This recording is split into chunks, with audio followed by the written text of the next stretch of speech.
আগামী মন্ত্রিসভা নিয়ে কোনো আলোচনা হয়েছে কিনা আপনাদের বৈঠকে? মন্ত্রিসভা নিয়ে কোনো আলোচনা হয়।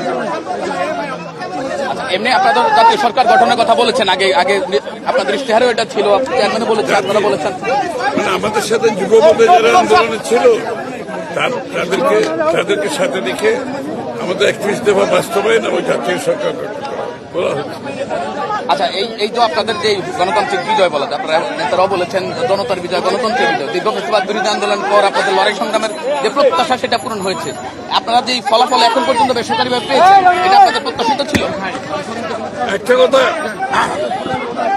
একটা কথা বুঝতে হবে যে বাংলাদেশের, এই কথাটা আমি প্রতিনিয়ত বলে যাচ্ছি, বাংলাদেশের যে কোনো কঠিন সময়, যে কোনো ক্রান্তি লগ্নে বাংলাদেশের মানুষ বারবার বাংলাদেশ জাতীয়তাবাদী দলের উপর আস্থা রেখেছে। এবারও সেই কাজটা বাংলাদেশের মানুষ বাংলাদেশ জাতীয়তাবাদী দল এবং তার নেতৃত্বের উপর আবারও আস্থা রেখেছে। বিগত দিনও ক্রান্তি লগ্নে কঠিন সময়ে যখনই আসছে সেটা বিএনপির উপর আস্থা রেখেছে। এবারও তারা তাই করেছে, কারণ তারা জানে একমাত্র বিএনপির মাধ্যমে যে কঠিন সময় থেকে আমাদের উত্তরণ ঘটাতে হলে বিএনপির মাধ্যমে সেটা করতে হবে, বিএনপির নেতৃত্বের মাধ্যমে সেটা করতে হবে।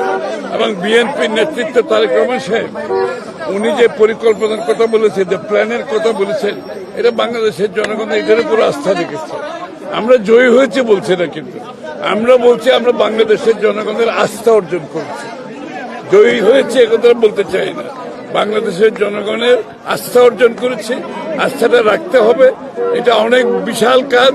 আপনারা সবাই দোয়া করবেন।